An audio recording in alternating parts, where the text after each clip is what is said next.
must adapt to a fast and ever-changing landscape. And this is why we see digitalization is the way forward. Digitalization opens the doors for innovation, reveals new opportunities, and encourages continual improvement. We value the customer experience. We respect the need to remain flexible in such a diverse world. To that end, we have taken steps to break down barriers and better understand people and cultures from all around the world, to build better connections. Our team of international professionals come from all over the world and give their all as one to take Glodon to the next level of excellence. Recognizing the need to offer versatile digital solutions, we at Glodon have developed customized solutions to cater to the needs of a diverse customer segment, paving the way for a sustainable future has always been a priority for us at Glodon. By remaining aware of real-world market conditions, Glodon has consistently introduced a variety of new and innovative solutions that bring genuine value to the world. This culture of continuous improvement and passion for digitalization has allowed us to deliver progressive and personalized solutions to our stakeholders. And as we move into a new and more challenging future, we look forward to serving you every step of the way. Glodon, building beyond boundaries.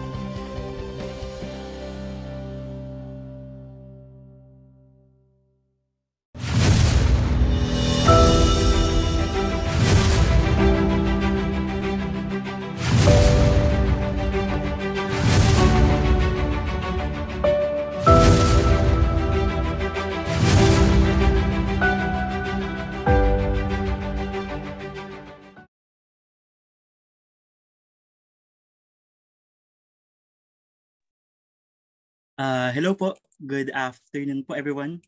Naririnig niyo po ako? Please type yes po sa chat box kung naririnig niyo po ako. Ayun, very good.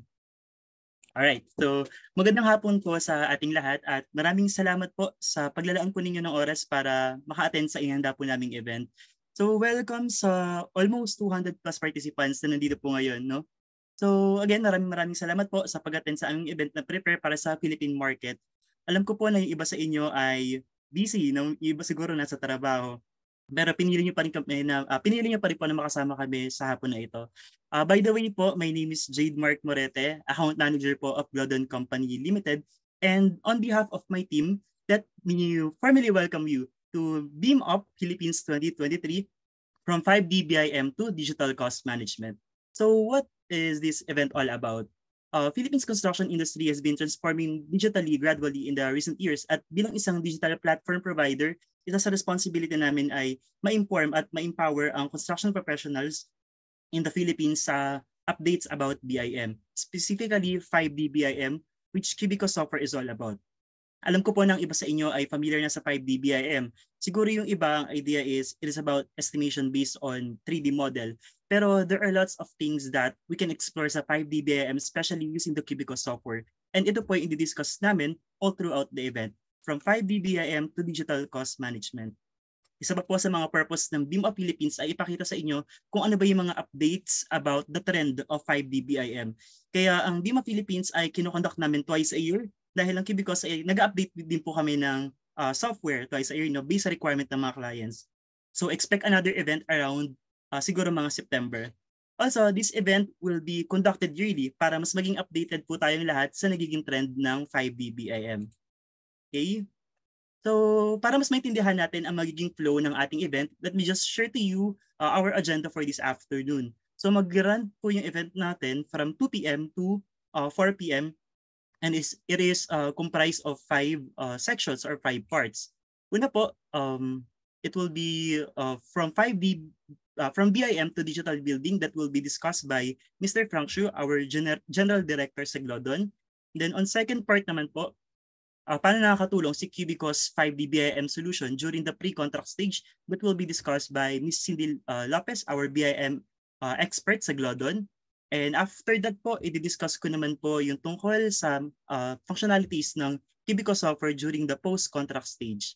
Then after nun, ito yung isa sa mga pinaka-inaabangan yung parte ng event namin, which is yung awarding ng Basic 5D BIM Knowledge Contest Award. So I know marami sa inyo ang nag-fill up sa questionnaire na binigay namin. And may surprise kami mamaya. Papakita ko na lang later on sa latter part ng event po namin. And on the last part, BIM certification and service and also yung Q&A. Okay, so without further ado, I think we can proceed now with the first part of hello everyone. Good afternoon. Naririnig na po ako na maayos? Okay po yung audio ko, no? Ayan, so pasensya na po sa audio kanina. I think may problema lang sa internet problem ni Mr. Frank. All right, thank you, Frank, for giving us your knowledge about and expertise about BIM. So before I give the floor to Cindy, let me just give an overview of the Cubico solutions that we offer. No, so ano po ba yung mga solutions na ino-offer ng Glodon Cubicos? Actually, we will be discussing all of them in this event. We have 5D BIM takeoff for architecture and structure. We also have 5D BIM takeoff for rebar. 5D BIM digital cost estimation and management, and lastly, we have 5D BIM quantity takeoff for mechanical and electrical. This for software is a complete solution for your cost estimation and management works. And in this presentation, ipapakita po namin kung paano makakatulong ang Glodon Cubico software sa tulad nating mga QS, whether we are junior QS, senior QS, cost manager, or QS managers. As Frank mentioned a while ago, 5D BIM is not only making 3D model, but it also involves the process of cost and estimation. For instance, bilang cost manager or QS manager, you can use the 3D model to manage and control project costs through 5D BIM working mode. So this is the real effect that 5D BIM needs to achieve. It emphasizes more on a mode of teamwork, improving work efficiency and work accuracy. Sobrang laki ng naitutulong ng 5D BIM sa pagbibigay ng convenience and ng efficiency sa QS works. Example, number one, we have data collaboration. Mas may iwasan po natin yung maraming errors and omissions. We also have team collaboration para ma-ensure ang consistency ng information and pwede natin i-adjust later on pag may mga changes sa project. We also have data center management para ma-ensure naman po ang security ng information and data. We also have embedded measurement para mas maging accurate naman ang quantity takeoff. And also, lastly, smart reporting na pwede natin i-customize ang report na kailangan natin based on our company's requirements. So let me just talk about the pain point of the QS na na-encounter natin. I know some of you are very familiar with this one. Traditionally, kapag nagte-take off tayo, yung iba gumagamit ng electronic tool, pero yung iba, they have to print the markups, no? They have to print the drawings, tapos dun sila naglalagay ng markup. Once makuha nila yung mga information na kailangan nila, such as the quantity, they have to input all those information into Excel. Tapos, minsan nagkakaroon ng pagkakamali sa pag-i-input ng data, or minsan, mas malala, nagkakaroon ng problema sa pagkaka-input ng formula, and this affects the quantity, therefore affects the cost of the project. And ito yung mga problema na binibigyang solution ng Glodon Cubicos. So now dito sa slide nito, makikita natin yung comparison or analogy between QS takeoff method and cellular phones.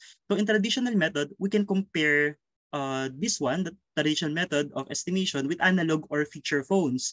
Basically, sa feature phones or basic phones, it helps us to do the task, sending message, receiving calls, etc. But there is so little that we can do with this gadget.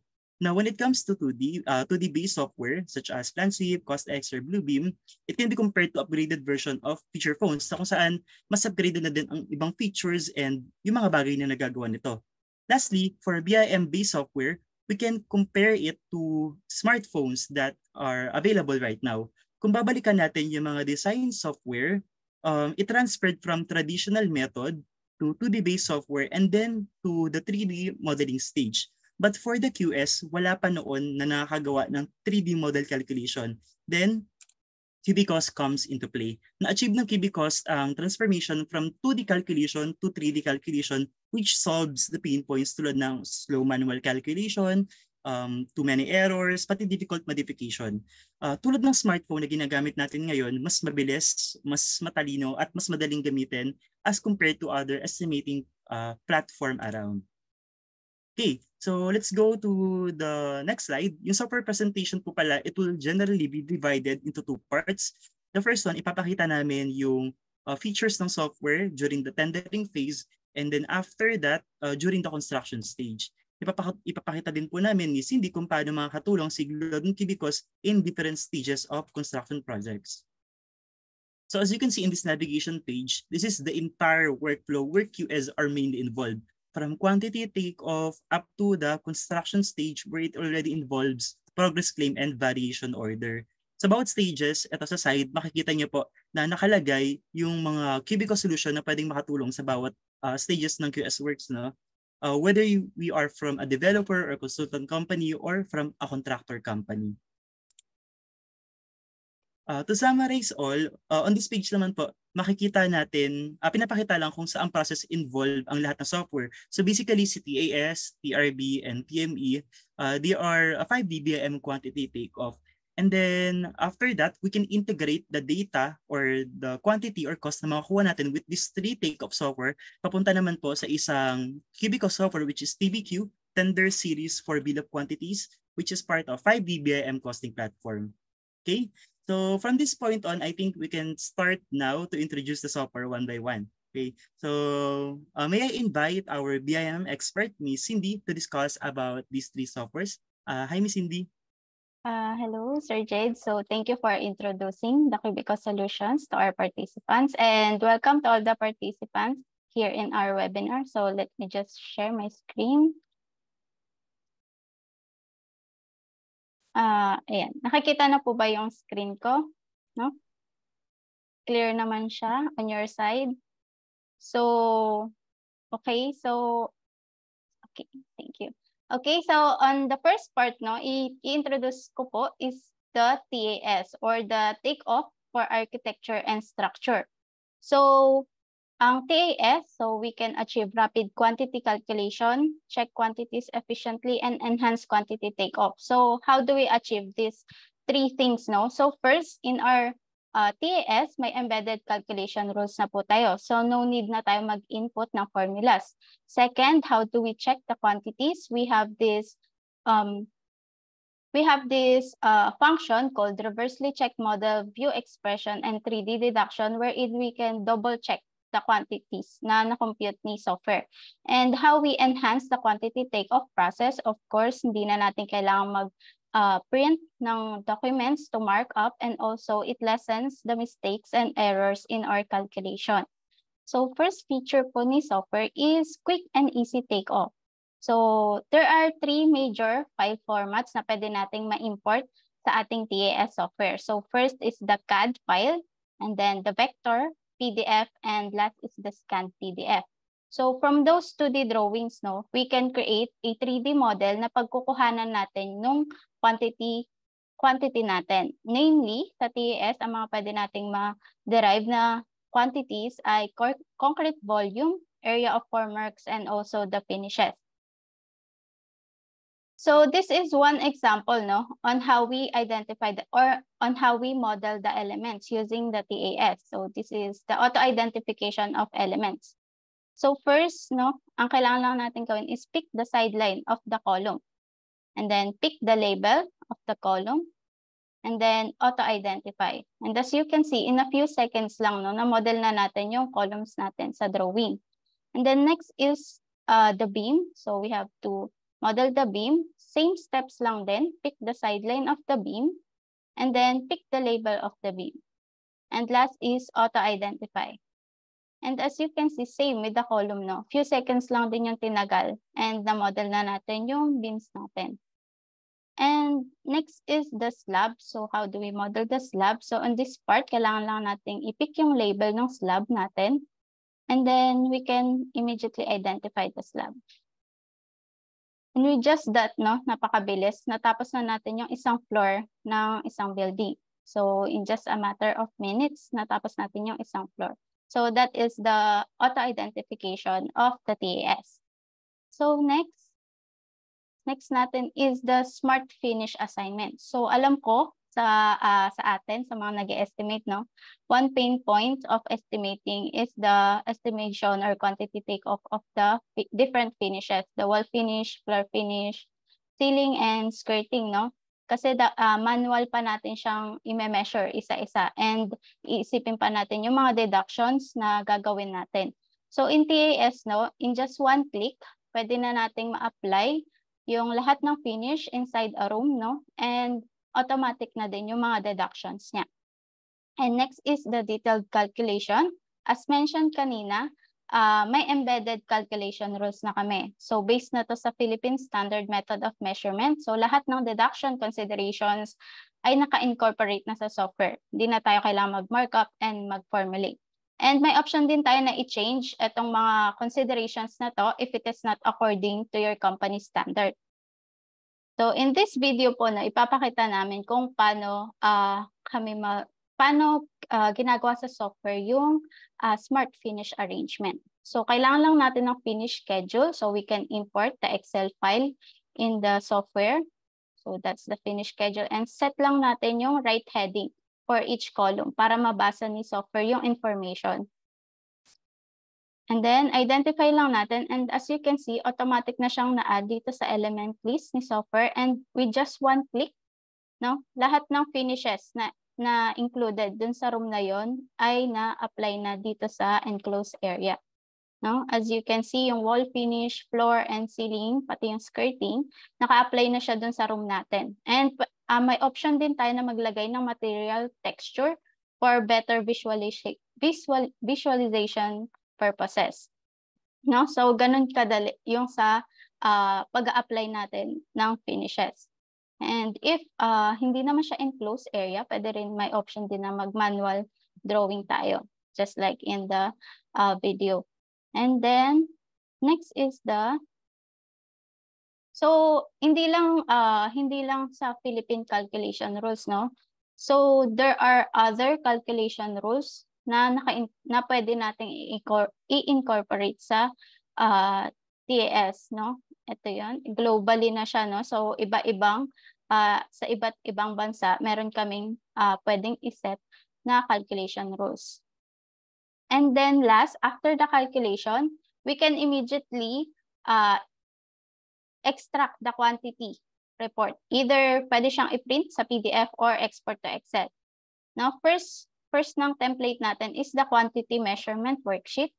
And then next is the quantity summary, either for each element or for each category. And then itong mga templates na to, pwede rin natin siyang i-edit. So yung information lang na kailangan natin yung mailalagay sa template. And then next, so far hindi lang 3D measurement ina-offer namin. So, in-incorporate na din namin yung 2D quantity measurement in case na may kailangan pa rin tayong 2D measurements, no? So, ito yung custom quantity in our software. So, first na pwede nating ma-derive is the count or the number of a certain column or beam, ganun. And then next is the length, if may kailangan tayong i-check na length. And then next is the area.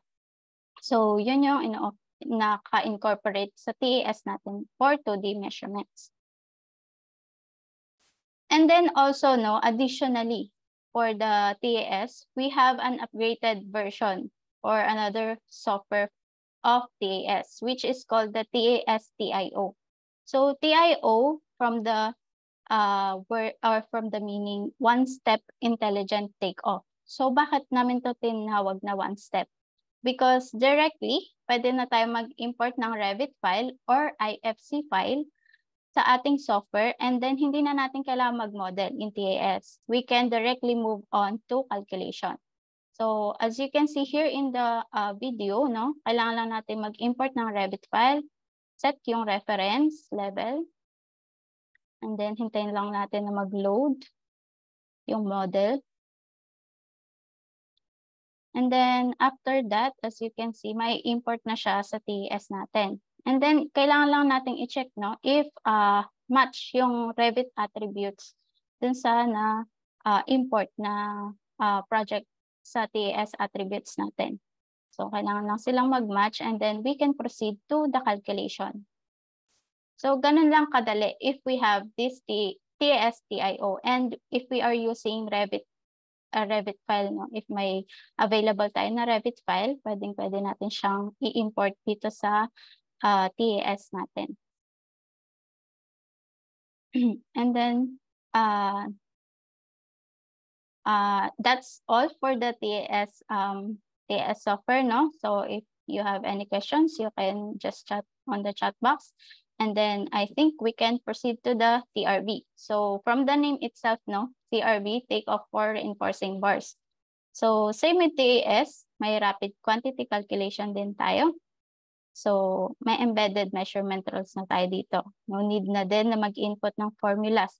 And may function tayo to double check the rebar quantities, the rebar data check, rebar 3D, edit rebar, and rebar layout.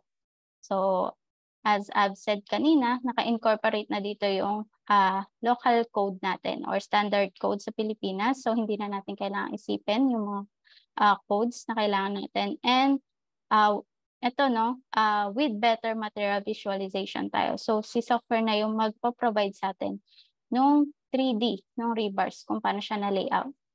So TAS and TRB tandem makes the quantity take-off more efficient because after modeling sa yung project sa TAS natin, we can immediately import the model in the TRB and proceed to rebar detailing. So as I've mentioned, we already incorporated the ACI code in the system, so there is no need to worry on the code standards. Ginawa rin namin to na pwede siyang i-edit yung mga values manually kung iba man siya sa general notes or details of a certain project. And then from this embedded code and calculation rules, the software will provide automatic rebar detailing now of all the elements. And finally, we can get the detailed results such as the total weight of rebar to be used and also the rebar shapes. So I think marami dito sa inyo na ka-encounter na gumawa ng cutting list. So this is for the cutting list, the rebar shape. So si software na yung magpo-provide sa atin nun. Now, not only the ACI code, no? So meron din kaming available na ibang codes, standard codes na kailangan if sa ibang bansa yung mga projects natin. So naka-incorporate yan lahat in the TRB. And then this video will show on how to auto-identify yung rebars natin using a BIM schedule. So kailangan lang natin is a BIM schedule. Kailangan lang natin siyang i-import. Yan, import lang natin yung Excel file sa TRB natin and then set the right headings for each column, no? Para mabasa niya yung information. And then, kung napapansin niyo or kung nakikita niyo na A yung rebar indicator, rebar diameter indicator. So, we change the D to A. So, yung A kasi yung language ni software para mabasa niya as rebar diameter yun, yung kasunod na number. And then, after natin maset yung heading, no, kailangan lang natin siyang i-generate sa BIM schedule ni TRB. After generating the BIM schedule, we can now proceed to syncing the BIM info. Sync lang natin yung BIM info sa model natin. And then, wait lang tayo. And then, pag chinek natin yung BIMs natin, no, as you can see, naka-incorporate na yung details na nasa BIM schedule natin. So, hindi na natin kailangan isa-isahin. And that is for the auto-identification of rebar using the BIM schedule. And then next, no, isa din to sa complicated. I can say na medyo complicated siya na design, which is the crank beam or yung different level. Iba yung elevation ng beam. And then you have to have a connection between them, no? We have to set the connection. So dito sa software natin, so kailangan lang natin iset yung dalawang beam. Mag-draw lang tayo ng dalawang beam. And then change the other elevation into lower elevation, no? Ayan, pakita natin. And then we can use the crank beam function. And then iset lang natin yung magiging dimension nila. Ayan, as you can see, si software na yung bahalang nag-model dun sa part na yun. And pag nilagay natin yung rebar detail niya, pag chinek natin, no, using the rebar 3D, no, so si software na yung bahalang mag-layout, pati dun sa connection nila, the connection between them. So hindi na natin kailangang isipin yung mga considerations on that part. So that is one na kinikater, no, kinikater ni TRB. And then next, aside from the crank beam, I think complicated din to for the ramp, the rebar detail for the ramp. So pwede rin natin siyang ma-model and ma-calculate yung rebar quantities niya using TRB, no? Sa madali ang paraan. So hindi na natin kailangang isipin yung ibang considerations. Si TRB na yung magko-consider or magka-calculate for us. So kailangan lang nating iset yung center line and the elevation of the ramp. And then, pag nilagay na natin yung rebar detail dito sa attribute editor, and then kinalculate natin yung ramp. Pag chinek natin, ayan. Si TRB na yung nag-layout nung rebars for us. So, and also makikita nyo rin dito, no, sa baba. Meron din siyang shape or yung cutting list niya. So, siya na yung bahalang mag-calculate na. And this is the report of the ramp. And then, next is after the calculation, finally, and some modifications, if meron man, no, sa quantities natin, we can now extract the reports. So, tatlo yung major reports na pwede nating makuha sa TRB. First is the rebar summary by element. And then next is the rebar shape schedule. And then lastly is the rebar schedule. So same with TIS, no? Pwede ding i-print to PDF or i-export sa Excel. And pwede, yeah. So same siya with TIS. And then that's for the TRB. If you have any questions again regarding this software, you can just chat in the chat box and we will answer later on. And then next, I will introduce the TME. So I think very useful to, especially for the specialty contractors. So TME is the takeoff for mechanical and electrical, including the plumbing and the fire service. So ito yung mga trades or scope na pwede nating ma-take off using TME. So ACMV or air conditioning and mechanical ventilation. So the ducts, the grills, diffusers, and piping. Also the plumbing and sanitary. So yung mga kailangan natin dun sa plumbing, sanitary wares, piping, valves. And then for the electrical, the lighting, switch, and socket, cables, tray, or the trunking. And then for the fire service, we accommodate the sprinkler system and the fire alarm system. So here I will introduce, so same with the TAS, pwede rin tayo mag-import ng CAD, vector PDF, and scan PDF sa TME natin. Kung saan nating pagbe-base yung model natin na magiging basis ng quantity estimates natin. Next is the ACMV core features or the air conditioning and mechanical ventilation. So first, we can quickly identify ducts and pipes, and then auto-connect to ACMV devices, and then adjust elevations or of ducts easily, and then we can easily calculate the insulation if meron siya sa air ducts natin. And as you can see here on the right, no, ito yung mga items na pwede nating ma-take off using TME.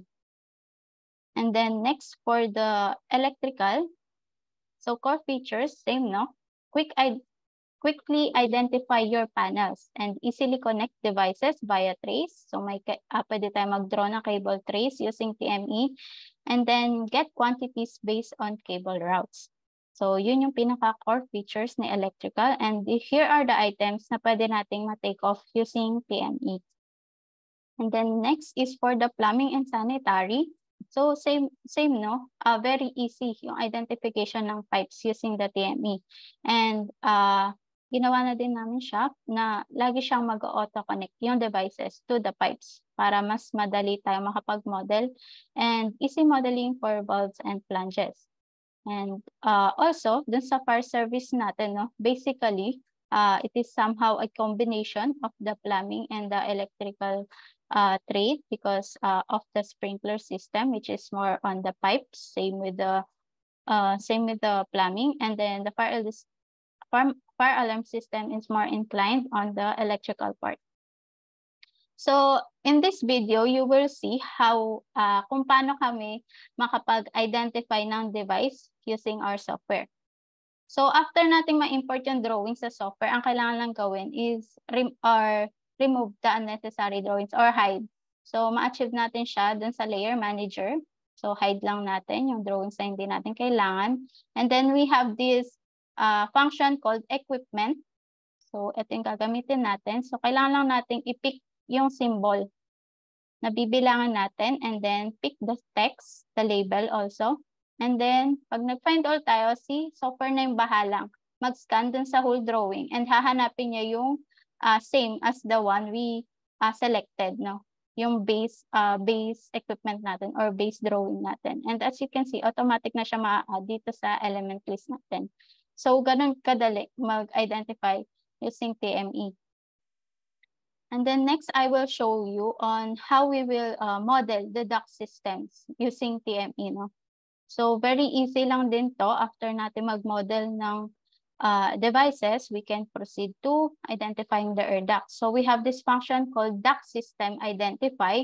So kailangan lang natin dito is to pick the label and the two lines of the ducts and then just set the system. And yun.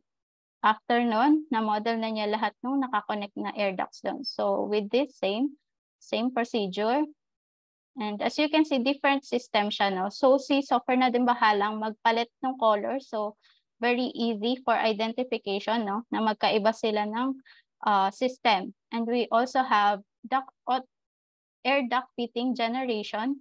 So automatic na, if ginamit natin yung function na yun, automatic na maglalagay si software ng connection or fitting between those two air ducts. So that's for the auto-identification using TME. And I will also introduce the flexible and detailed report. No? So same with the other two softwares, no? Pwede nating ma-adjust yung report natin. Depende dun sa mga kailangan nating quantities for the BOQ. And easy to check results because we have this reverse check entity, no? Na pwede nating ma-check kung ano yung included na elements dun sa quantity na na-calculate ni software. So dito, no, makikita natin kung paano tayo, ayan. So first is calculate lang natin yung model. Kailangan natin siyang i-calculate.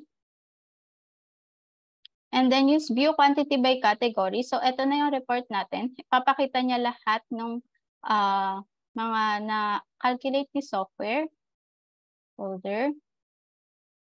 Ito yung mga quantities. And then we can also choose to edit the template, no? Pwede tayo magdagdag ng description or pwede tayo magbawas kung hindi naman siya kailangan. And then we can also rearrange these descriptions, no? Base sa gusto natin. After that, no?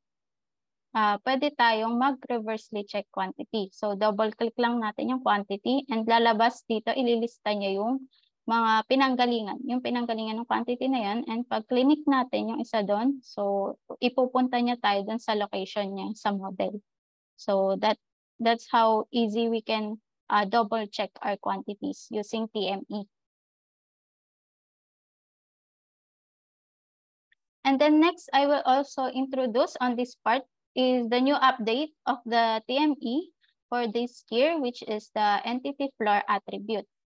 So sometimes, no, sa ating pagmo-model, no, etong part na to, this air duct, supposedly dapat nasa first floor. We want it to be on the counted or masama yung quantity niya sa first floor. But yung elevation niya is higher than the first floor. So on the first scenario, no, dahil na higher yung elevation niya, So yung quantity niya is nasa second floor. So minsan, even if higher yung elevation niya, minsan gusto pa rin natin siyang i-include sa quantity ni first floor. So if we change here, so addition to sa aming attribute, the entity floor level. So if we manually change it here to first floor, yung quantity niya is mai-include na sa first floor natin. So that is the first update of the TME software. And then next is the biggest update or major update of the TME software, which is the clash detection. So bakit ba kailangan natin tong clash detection, no, before pa mag-construct or before pa tayo mag-start ng construction? So first, reduce cost overrun. So and faster construction. So using this, no, mafo-foresee na natin yung mga clashes na mangyayari between trades or either kahit between the building elements. So this is the major purpose of the clash detection. And also, no, magkakaroon tayo ng less variation orders using this function. So basically, this is the major update of the TAS because we have inallow na namin yung exchange between the TAS and the TME. So may interconnection na sila. So if we export the exchange file format from the TAS o yung TAS model natin, pwede na natin siyang ma-import or pwede na natin siyang ma-import sa TME natin to perform the clash detection. And then these are the types of available clashes, no, na pwede nating magawa using the clash detection feature. So first is the clashes within a single trade. So if may clashes man between air ducts, for example, no, so madedetermine ni TME yun. And then next is clashes with multiple trades. So if yung pipe nag-clash siya dun sa air duct, madedetermine din ni TME. And then also if we have a TAS model or na pwedeng i-import sa TME natin, it can also detect the clashes with building elements. So very useful siya kasi hindi na natin kailangan yung minsan may na-encounter ako na nagbutas tapos na yung finish, tapos na yung wall finish, tapos bigla nagbutas pa ulit dahil may kailangan palang na pipes doon or na electrical wire. So that is the main purpose para maiwasan natin yun, no? This is the main purpose of the clash detection. And then I will show you a video on how we will gagawin yung clash detection using the TME software. So first, na import lang natin yung TAS, and then we will use the clash detection test, and ililist down na niya lahat ng mga clash, and pag nag-click tayo doon, so idadalhin niya tayo doon sa location ng clash na yun. So very easy to check, no, using this feature. Ayan, clash detection.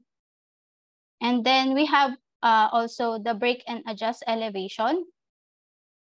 So ito, no, dati na siyang feature ni software, pero in-incorporate namin and in-improve dito sa part na to para madali nating maayos yung mga clashes. So in the break and adjust elevation, andito na rin yung list ng mga clash, and then pipindutin na lang natin para madala tayo dun sa location.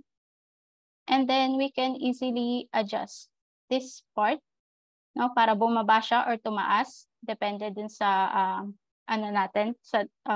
decision natin. Depende dun sa magiging decision natin on that part. Sorry. So there, no? Yun yung, so that is the major update of the TME, which is the clash detection. And then as, ayun, no? So for those three softwares, so nakafocus sila. So yung mga present ko, nakafocus siya sa quantity takeoff. So for the TME, TAS, and the TRB. So very useful sila in the tendering stage of the project, and also lessens the time of the quantity takeoff. So on this part, I will ipapasa ko na yung floor kay Sir Jade. So he will explain the BQ preparation for the tendering stage. And yeah, and Sir Jade, I think Hi, it's your Cindy. time. Yes. Okay. Share ko lang ulit po yung screen ko, no? Nakikita na po and naririnig na din po ako. Okay. Okay, very good. So again, thank you, Cindy, for showing everybody the functionalities of the Cubico software such as TAS, TRB, and TME during the pre-tender or the pre-contract stage of the projects. So sa presentation ko naman po, I'm going to talk about TBQ or Tender Series for Bill of Quantities, which is a collaborative 5D BIM costing platform as it integrates with other Cubico software. Pag-uusapan din po natin yung e-tender function, which is also a very helpful tool during the tendering phase. Actually, yung TBQ software po, it is a new software to the Philippine market kasi previously, yung mga quantity take-off software pa lang po yung available sa atin. Pero fortunately, this year, may offer na po namin ang mga services and functionalities ng TBQ software. Okay, as can be seen in this page, yung tatlong software ay na-discuss na ni Ms. Cindy, no? The TAS, TRB, and TME. So, before I proceed po pala, gusto ko lang i-check if all of you totally understood the previous presentation about the three software, okay? So I'm just gonna ask some questions. Please type in the comment box kung ano po yung ibig sabihin ng TAS, itong color green, or kung ano yung mga elements na maka-quantify natin using TAS. Anyone? Baka mamaya may prize to. Sagot lang ng sagot. Yes. Correct po, no? TAS stands for Take Off for Architecture and Structure. How about TRB naman po? What does TRB stands for? Or ano yung mga calculate natin sa TRB? Rebar. Very good. How about the last one naman po? TME.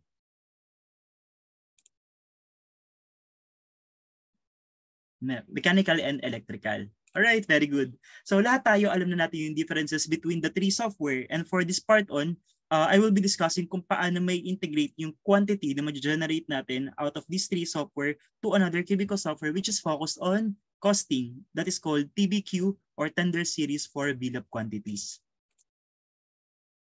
Okay, makikita natin sa navigation page na I'm still discussing the functionalities of Gradon Cubicos during the pre-contract stage. Yung quantity take-off, tapos na tayo dyan. And on the next, I'm going to show the other functionalities such as BQ preparation hanggang tender evaluation and analysis na pwede na tayong matulungan ni TBQ software.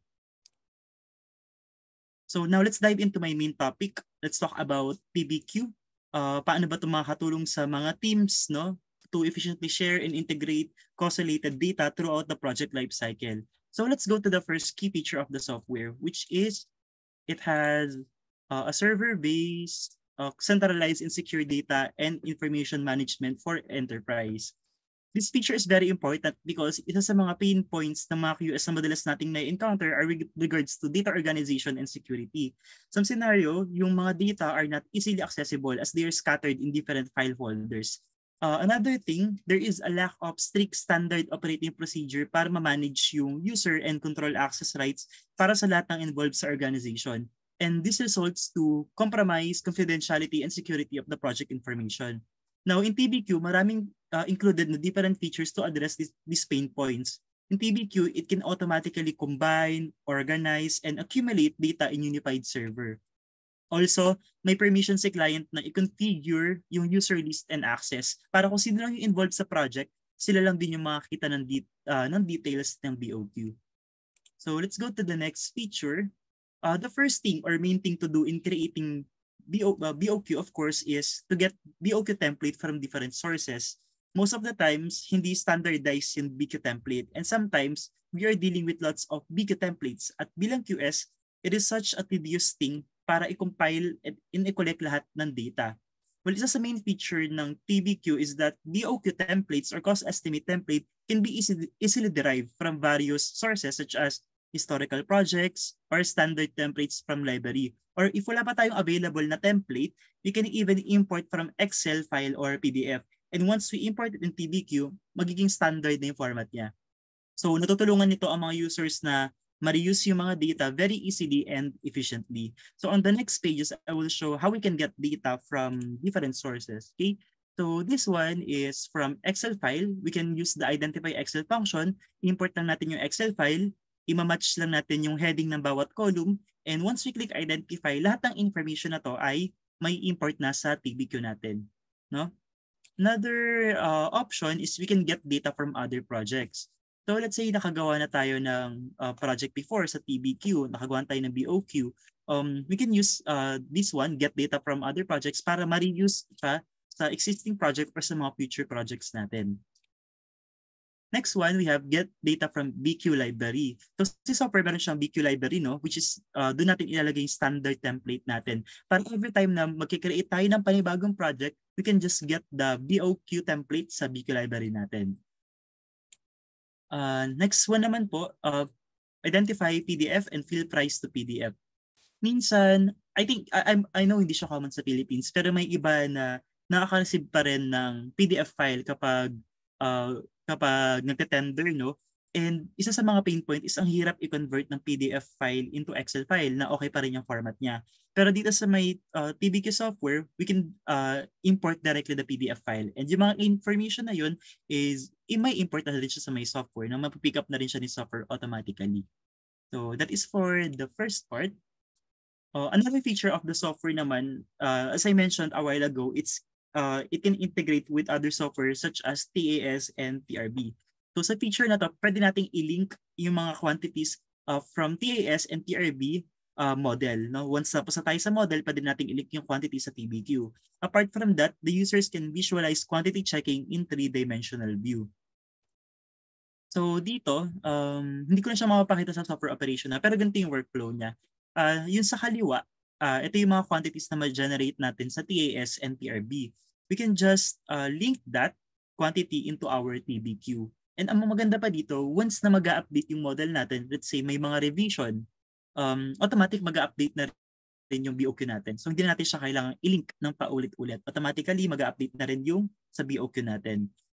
Also, once malink yung quantity, pwede nating ma-check yung mga quantity details. Kung mapapansin nyo, bawat cell may nakalagay dyan sa ilalim na TAS, XLS, TRB. No? So ito yung mga pinanggalingan ng quantity. Apart from that, pagpunta tayo sa ilalim, ipapakita rin kung sino yung nag-upload, kung kailan na-upload tong quantity na to, kung saang project siya galing. No? So the software is very detailed and transparent in giving this information with the user. Okay, so may function din para makapag-generate ng comprehensive cost analysis and reports by using the interactive price trend charts. Using this software, mas matutulungan nito, using this feature, mas matutulungan nito ang mga user na makapag-generate ng insightful analysis, no, at their fingertips. So now, let's talk about the new major feature of the software, which is called the benchmark function. Isa sa pinakamalaking update ng TBQ software ay ang benchmark function. Nakakatulong ang benchmark function para ma-enhance yung decision-making with fast and flexible benchmark calculation and multidimensional and visualized results. So, common challenges when doing benchmark traditionally is that yung mga data na nagagather are unreliable. Yung mga QS, kailangan nila mag-rely on human experiences when there's a need to review tender pricing pero walang supportive solid data. Isa pang pain point is that there is a struggle for choosing the most reasonable price for tender when pricing. So sa bagong version ng TBQ, these pain points can be easily addressed because of the fast cost benchmark calculation sa bawat stage ng project. And lastly, for visualization, pwedeng makapag-generate ng multi-dimensional display ng benchmark result na pwedeng i-export din into Excel. So para mas maintindihan natin, merong video dito showing how the benchmark function works, no? So once makapag-generate na tayo ng cost estimate, punta lang tayo sa benchmark module. Click lang natin yung start and then i-fill in lang natin yung mga project information, such as the location, the foundation type, the structure type, then click next. Then we can add row manually, no? Or we can import benchmark template, no? Punta lang tayo sa my template and then pwede nating i-select yung template na gusto natin. Let's say may nagawa na tayo before, no? Then after nun, ilagay lang natin yung key area value or yung GFA. Tapos let's say sa template may isa pa may hindi included na row. So we can just add row. Lagyan lang natin yung key area value, and then of course we have to select the scope or allocate the scope of different key areas.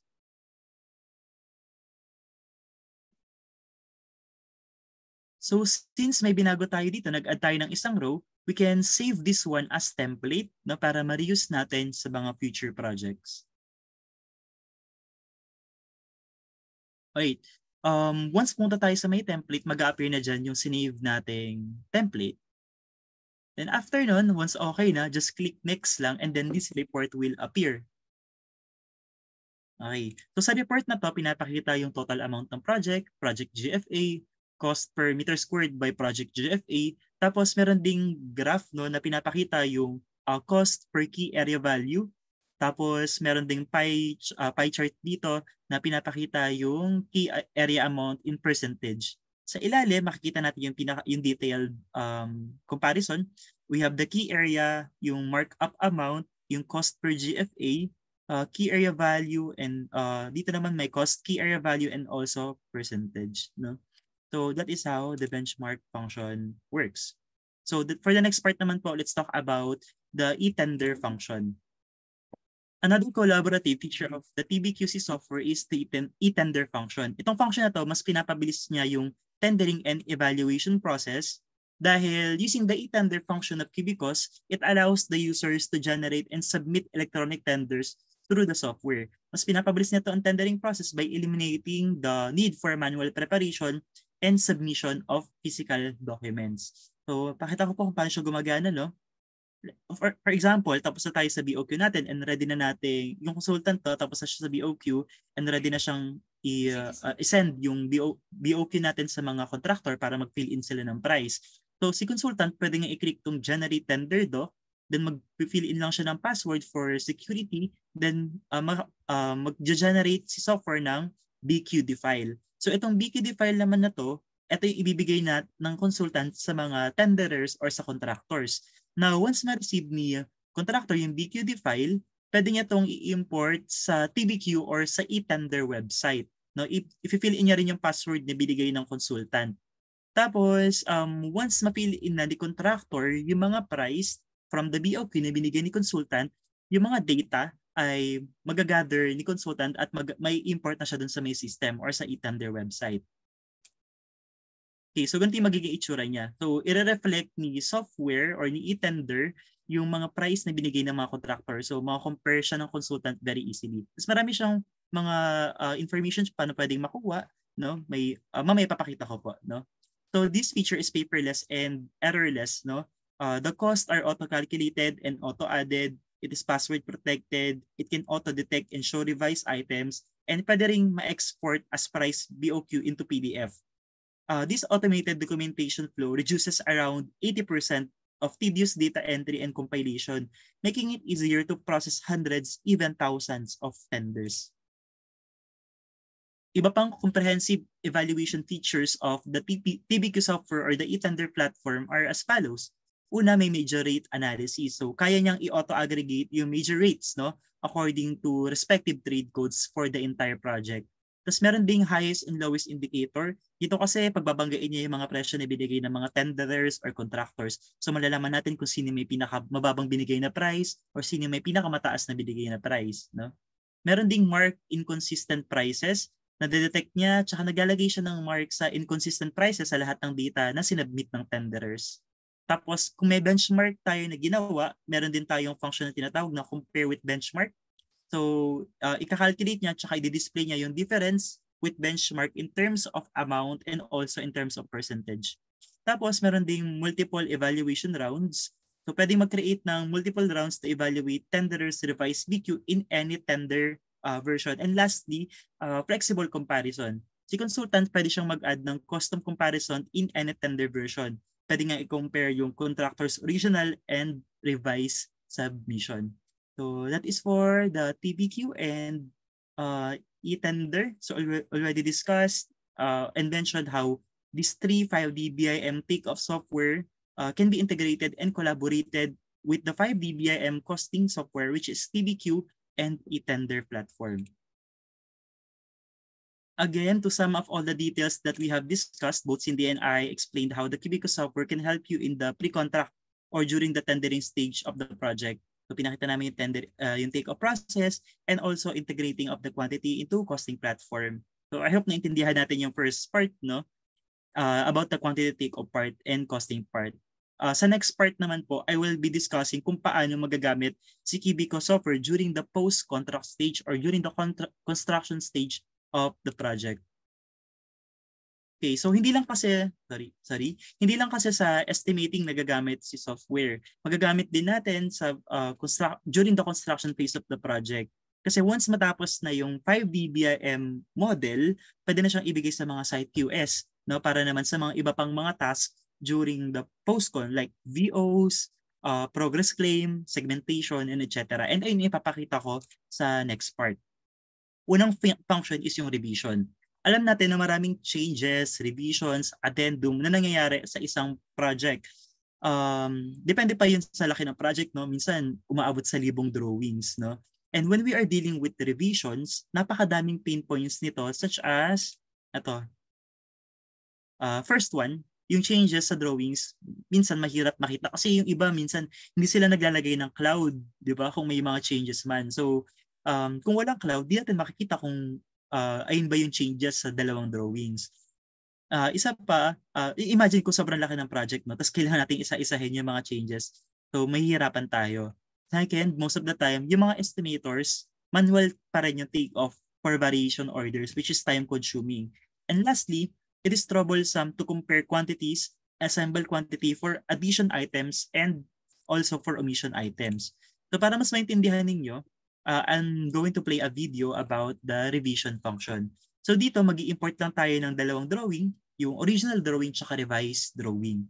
Dito may cloud na siya, no, so malalaman natin yung changes. Pero para mas makita pa natin kung ano ba yung pinagbago talaga, we can compare the two drawings. Ayan. So dito, i-compare lang natin si current drawing tsaka sa updated drawing. Tapos kung mapapansin niyo dito sa ilalim, meron pong mga legend, color green, color red, and color gray. Yung green added, yung red deleted. So i-highlight siya ni software, no? And then yung color gray unchanged sila. So once na malaman na natin kung ano yung mga pinagbago sa model or sa drawing, we can edit the model manually. Eto, binibigyan tayo ni software ng option na i-model siya manually kasi baka mamaya yung changes sobrang liit lang naman. Baka di siya makaka-apekto sa quantity, no? Kung malaki yung effect niya sa quantity, we can edit it manually. Mag-add tayo ng mga beams, magbubura tayo ng mga elements na nawala tulad ng ginagawa sa video. So madali lang din siyang gawin, no, using the software. And once ma-edit na natin yung model natin, you can just click finish revision and then calculate it para ma-compare ni software yung quantity dati tsaka quantity ngayon. So perfect siya kapag may mga VOs, no? Ayan. So kung makikita niyo po dito sa slab, ito na lang sa beam, may mga naka-highlight dito. Yung color green, yung added daw. Tapos yung color yellow, yung mga change. So ibig sabihin, itong B8 beam na to, wala pa siya sa dating plan. Pero sa revised plan, nandun na siya. Kaya makikita niyo dito yung before revision quantity ay 0. After revision, naging 3.974. And then, napapakita rin ni software yung changes sa quantity. Then sa pinakababa, in total difference, no, in quantity. So ganoon kabilis mag-compare ng quantity, mag-compare ng changes using the software. Hindi lang sa TAS applicable yung revision, kundi pati na rin sa TME. Kasi dito sa TME software, may tinatawag po na addendum function na kung saan nakikita niya rin yung changes sa mga drawings na in-upload natin, no? Okay, so let's move on to the next part of the discussion, which is yung segmentation.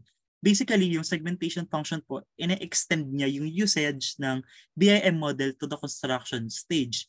Magagamit natin yung segmentation function if kailangan natin mag-separate or maghati ng quantity for different purposes such as, let's say, kailangan nating magbigay ng quantity sa subcon or for scheduling purposes kasi di ba pag nag-i-schedule tayo, kailangan nating hatiin yung mga quantity in different area.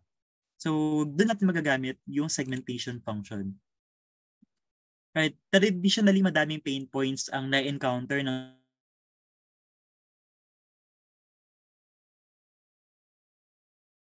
QS in dealing with this scenario. Sa pa, yung mga elements, sobrang elements na kailangan natin i-consider. What if lahat ng elements kailangan natin ihiwalay? So, kailangan ba natin siyang i-calculate per element or one by one? Dito kasi sa software, hindi na natin kailangan. So, mamaya ipapakita ko po kung paano siya gumagana. Since this work is being done from time to time, nagiging repetitive siya. And gamit yung traditional method of doing this, sobrang nakakalito and very prone to error. Fortunately, because TAS enhanced this feature of the software that it becomes more easy to use and mas napapakinabangan na siya on site. No? So para mas maintindihan ninyo, here is a sample video on how segmentation function is being operated in the software. So include lang natin yung mga scope,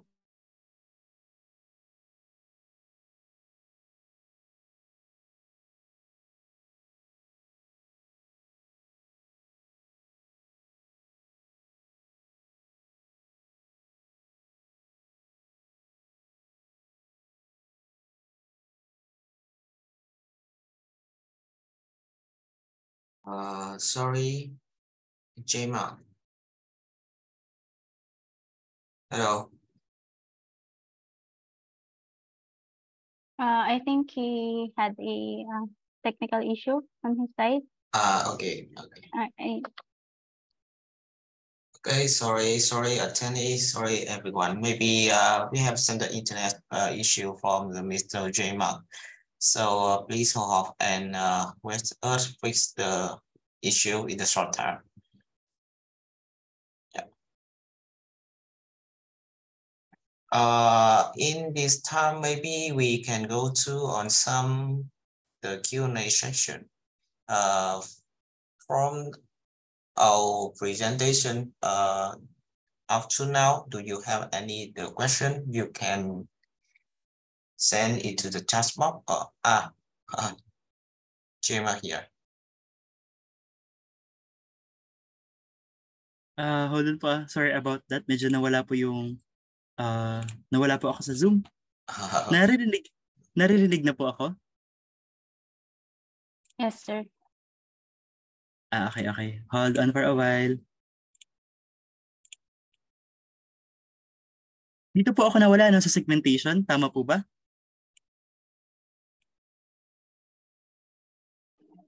Sir, dyan lang. Okay. Sorry po again. Ayan. So tuloy ko lang yung discussion ko. Okay, so magdodraw lang tayo ng segmentation. Okay, tapos include lang natin yung mga elements na kailangan natin. Idoddraw lang natin yung scope ng segmentation. And then after that, kung may mga nasama sa line na ginawa natin, pwede natin siyang i-exclude using the set associated segmentation function. Tapos, once okay na siya, we can now click calculate. So, ika-calculate lang natin para ma-separate niya yung quantity. So kapag kinilik natin tong zoning na to na ginawa natin, tapos kinilik natin yung view quantity, ipapakita niya. So for progress claim 1, ito yung mga quantities na na-generate niya. Yan, for all of the elements na included na, no? And then kapag inayos pa natin yung report, makikita natin dito na yung iba, ito yung quantity na pumasok sa progress claim 1. Ito namang quantity yung pumasok sa null. Ibig sabihin, wala siyang pinasukang any progress claim or segmentation. So, nasa-separate ni software yung quantity. Aside from that, tignan niyo po itong slab na to. Yung slab, buo natin siyang ginawa. And yung may part na yung slab natin ay pumasok sa segmentation na ginawa natin. So, tignan natin sa view quantity kung paano siya inihiwalay ni software. So, kung mapapansin niyo, may volume dito. Sa volume, yung quantity niya is ito. And nakalagay din yung percentage na pumasok sa progress claim 1. So, sabi, 57% in progress claim 1. Tapos, sa ilalim naman, may 43%. Ibig sabihin, yung 43% nasa null siya. Wala siyang pinasukang progress claim. Not only in TAS po, pero pwede din tayo mag-export ng quantity na may zoning sa TRB for rebar calculation din naman po. No? And also, for TME, meron din tayong function to distinguish quantity in different zones, which is called define region. So same function din siya ng TAS, na maglalagay lang din tayo ng scope kung saan natin gustong ihiwalay yung quantity. Then after that, we can calculate para kapag kinalculate natin, ma-separate ni software yung quantity per different zones. So zone 1, zone 2, no, etc. So hindi lang yan kasi ito I think na-mention na ni Ms. Cindy kanina, may reverse check model din tayo na tinatawag na let's say may nakita tayong suspicious quantity doon sa report. Pwede natin siyang balikan sa model para ma-check natin kung tama ba yung pagkakamodel natin, no? Reverse check function.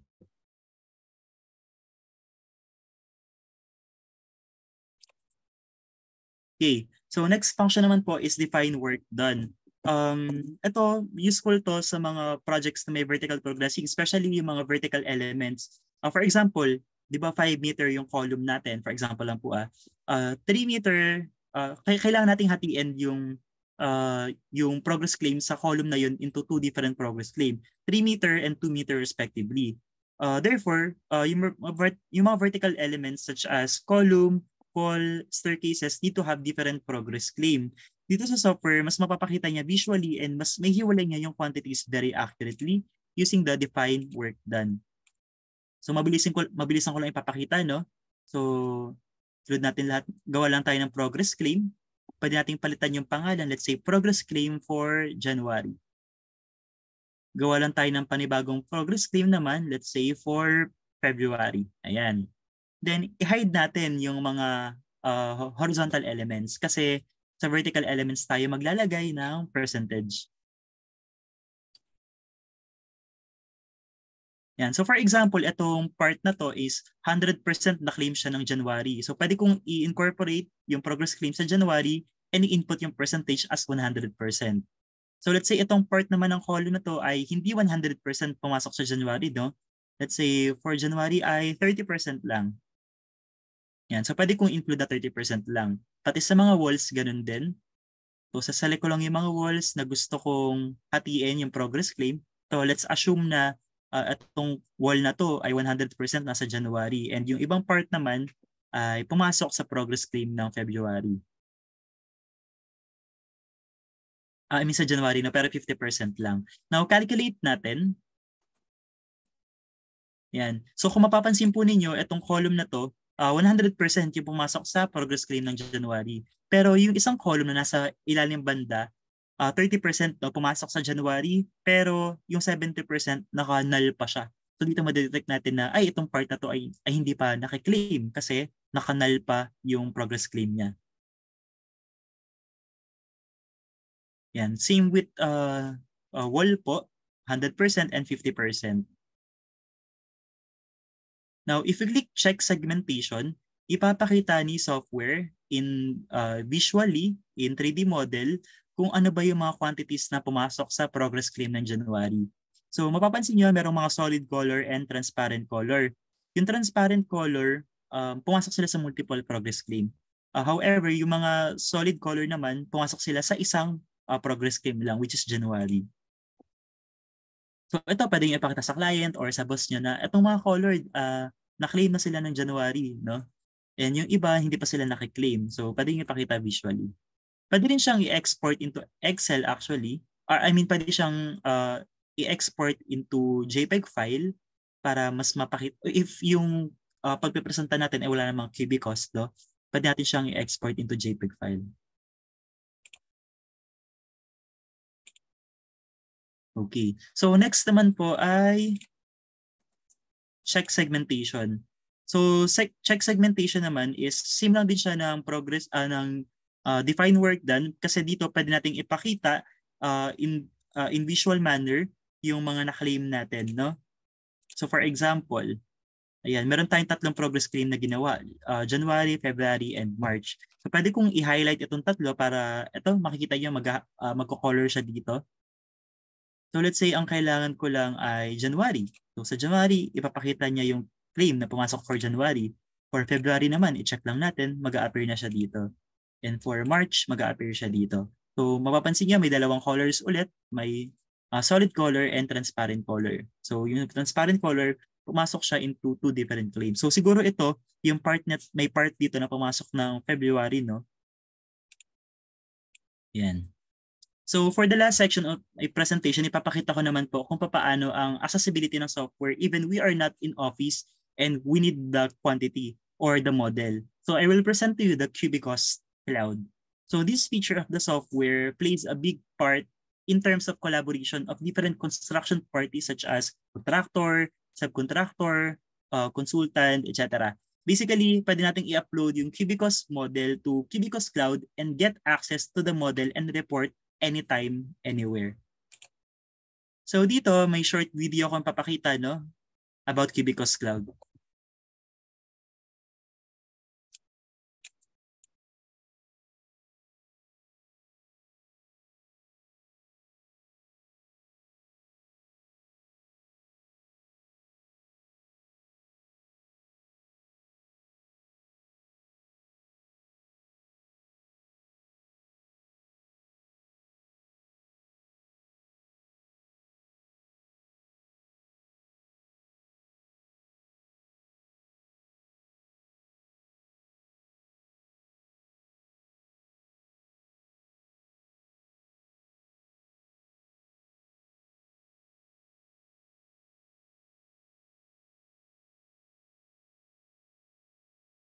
And pictures to communicate with your clients. Suddenly, all the joy goes away. Now to solve all that, introducing Cubicos Cloud. Cubicos Cloud enables you to manage your project files in the cloud, which is just so much easier and cheaper. Cubicos Cloud's powerful permission management and safe cloud service guarantees both confidentiality and safety of your data.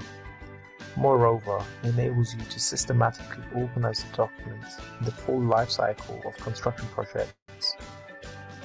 With Cubicos Cloud, you can share task models with your colleagues, even your co-workers outside the company, making it possible for them to obtain benefits of BIM models through any device, anywhere and anytime. BIM model in the cloud helps you work with your teammates better because it not only provides you with a visually appealing model, but also all the information you need. You can view the attribute, quantity, as well as the quantity report of your model. The best thing is, you can even check the deduction details, thus not only knowing what the exact quantity is, but also how it's been calculated, which enables everyone involved in the project to speak the same BIM language. Moreover, remarks can be added to the model and reviewed by team workers in real time. You can even attach screenshots to better illustrate your point. The internal and external collaboration has never been so easy and smooth before. Cubicos Cloud, making collaboration in the cloud full of possibilities. The visually appealing model. Ayan. So, actually, ayun na yung mga information na kailangan sa Cubicos Cloud, no? Pero mas explain ko pa siya in detail para mas maintindihan natin. Meron tayong 4 na spaces for Cubicos Cloud which depends on type of permission that we can get from administrator. So, ito hindi ko na siya i-explain ng detailed. Papakita ko na lang siya later on. So, in sharing the file to other colleagues or to outside parties, we can share the link with the verification code. Pwede nating isend sa email or message them personally so they can have an access of the project. So sa next video, ipapakita ko po kung paano mag-share ng files sa colleagues or even sa outsiders. Okay, so we can share files to outsiders then using the Cubicos Cloud. So ito, sa Cubicos Cloud, pwede nating i-import yung model natin, then click lang natin yung share. So meron dito share with colleagues. Kung gusto natin i-share sa mga colleagues natin, i-add lang natin sila, then click OK. Then kapag kinilik natin yung OK, automatic makikita na nila yung model sa space nila. Ngayon, meron ding option to share with outsiders. Pero sa share with outsiders, kailangan pa niya ng permission sa QS manager natin or sa admin para makapag-share tayo in other parties. No? So pwede nating ilagay kung ilang days, kung pwede ba silang mag-download or pwede lang nilang mag-view yung model. Tapos, kailangan natin maglagay ng verification code, no? Para sa security ng information. Okay, so once ma-receive na nila yung permission sa model in the Cubicles Cloud, pwede na nilang ma-check or and ma-view yung model pati yung quantity, no, using the browser. Atong Cubicles Cloud sa browser siya gumagana, no. Hindi kailangan ng application dito. Browser lang ang kailangan natin. So sa pag-check naman ng model, ayan, pwede nating tignan by floor. At yung pinakita sa video kanina sa bago mag-start yung event, ganito yung ginagawa. Column, steel structure, foundation. Ayan, so pwede nating i-click one by one. Pwede nating i-rotate din. And then also, pwede rin nating i-view yung section. Ayan.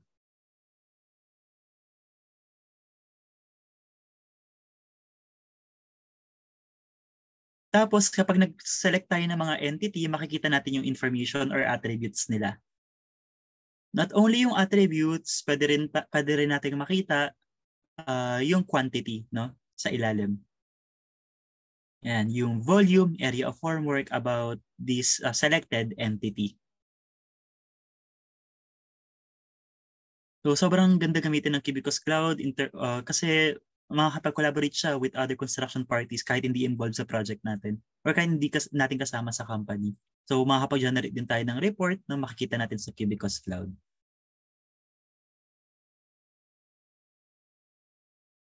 Next naman po is yung cloud marking. So let's say may mga nakita tayong error sa model. Pwede tayo maglagay ng comments, annotations, and remarks sa Cubicles Cloud. So using this way, mapapadali yung communication between your colleagues or other construction parties in terms of checking and also revising the model.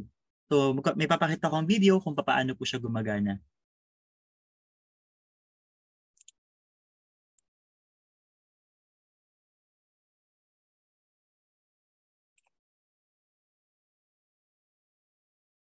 So yan, for example, chinek natin yung model, tapos may mga kailangan tayong i-revise or kailangan mag-comment. O pwede din tayo gumamit ng toolbar pala or measuring tool.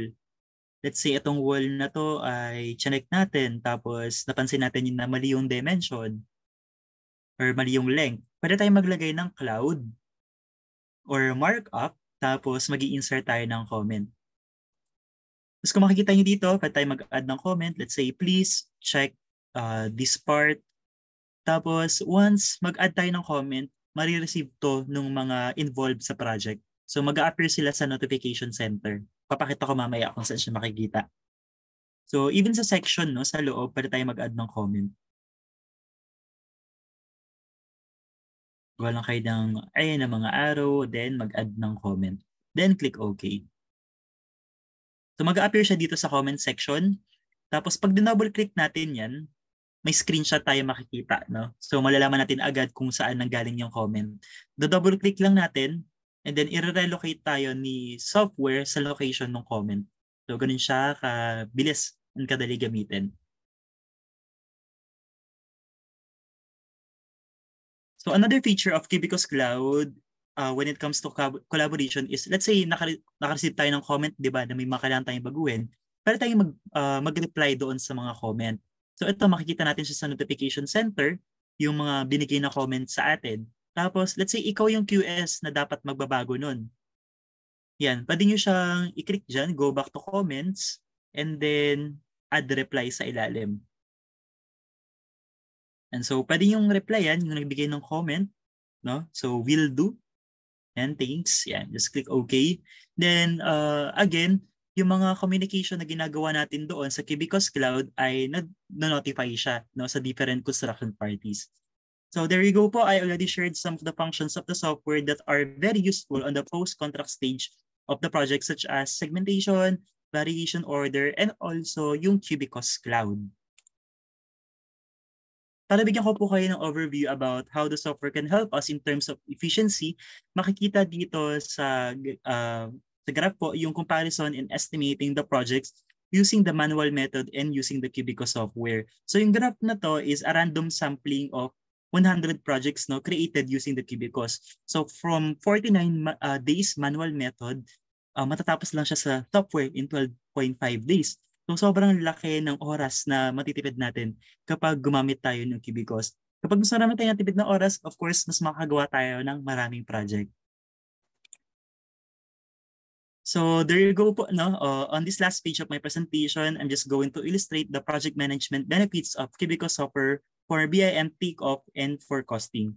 So both Cindy and I po discuss the takeoff process and how to generate cost and integrate all this data information into costing platform.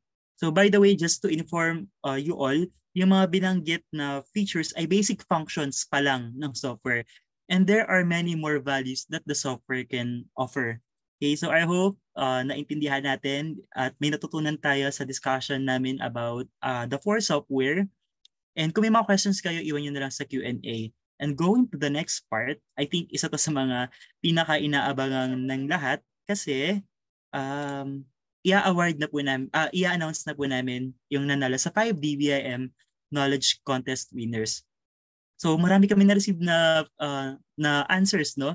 Hindi namin expect na abot siya ng almost 200 plus. And alam ko yung nung una nabanggit namin na tigi-isa lang yung price per different category. For isa sa first prize, isa sa second prize, isa sa third prize. Pero since marami yung nagbigay ng mga questions, no, mas in-increase namin yung mga nanalo. Okay, so pumili kami ng siyam na winners based on your answers in the questionnaire. And the winners are... Ayan. Palakpakan. Alright. So please check your names on the screen. Yung first prize po pala, they will receive 6 months of free TAS Pro license. Yung second prize naman po will receive Arctic Hunter laptop backpack. And yung third prize ay makaka-receive ng Logitech wireless mouse. No? So congratulations once again sa lahat ng nanalo. And para i-discuss naman po yung mga services na ino-offer namin, may I call on again Miss Cindy. Hi, Miss Cindy. Hello, Sir Jade. So I'll just share my screen again. Okay. Okay.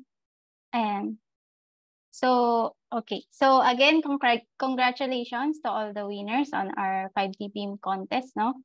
So just kontakin nyo lang kami after para maipadala namin sa inyo or kung ano yung information na kailangan namin para ma-send sa inyo yung prizes nyo. And on this part, no, i-explain ko lang yung BIM certification na ina-offer ni Glodon. So here, no, after the training, if we will conduct a training para sa inyo, no, we will give a certification na not only recognized dito sa Pilipinas, no, it is recognized globally as yung diniscuss ni Frank kanina, globally recognized na si Cubicle. So ginagamit siya sa iba't ibang parte ng mundo. So very useful siya in adding a skill or in adding a sa set of skills natin sa resume natin. And then next, I will discuss the learning curve of the cubicles. So how to become a BIM QS in 3 steps. First is the learning. So we have this online training platform.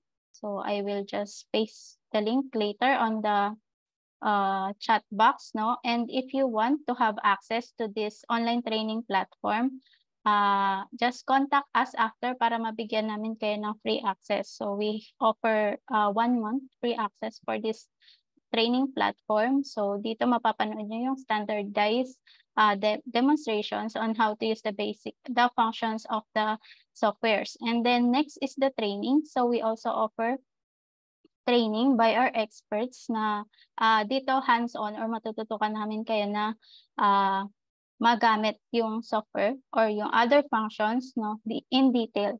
And then next is the project kickoff. So here, no, hindi naman namin kayo papabayaan on your first application of the Cubicle. So after sa first project nyo, no, we can guide you pa din para mas ma-apply nyo ng maayos yung Cubicles on your first project. And then next, here are our 360 degrees services. So after the sales, no, hindi lang naman kami puro sales, no. After nun, continuous yung service namin sa inyo. So we offer software training courses. na na-explain ko na kanina. And then the project guidance. So on your first project, we can also guide you. And then the e-learning courses, which is the online training platform.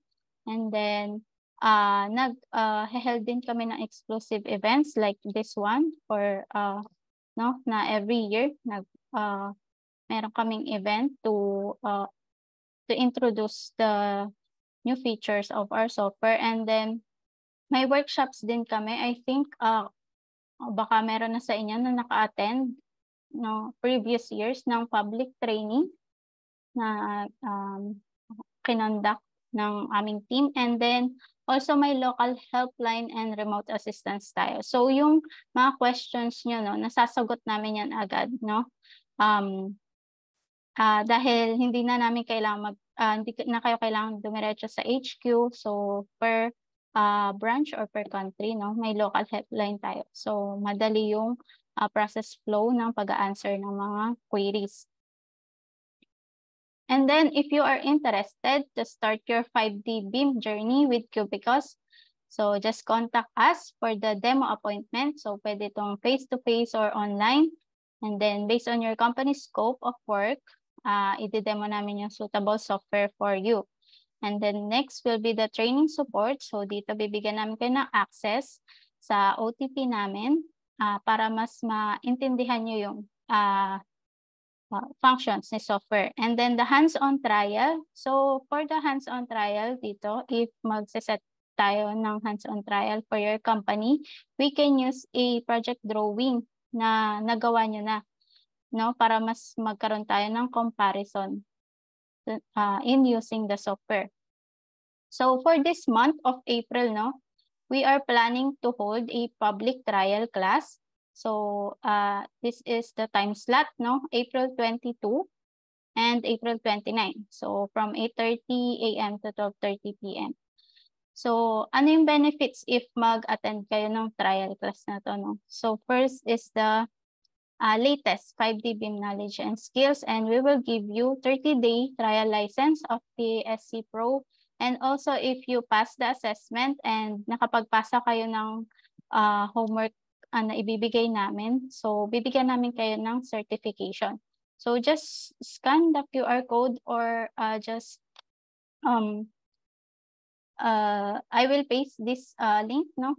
I-fill up nyo lang siya, and then we will para ma-send namin sa inyo yung materials, and then you can choose the time slot that you want. And then we can proceed to the Q&A time. So I think that's it for my presentation, and if there are other questions, no, pwede, I think we can proceed to that. I'll just paste the links, no, sa chat box natin. Ayan, pasensya na po, hindi ko ma-open yung camera ko since ano kanina. Pero ayun, paki-paste ulit ng last page, paki-display ulit ng last page.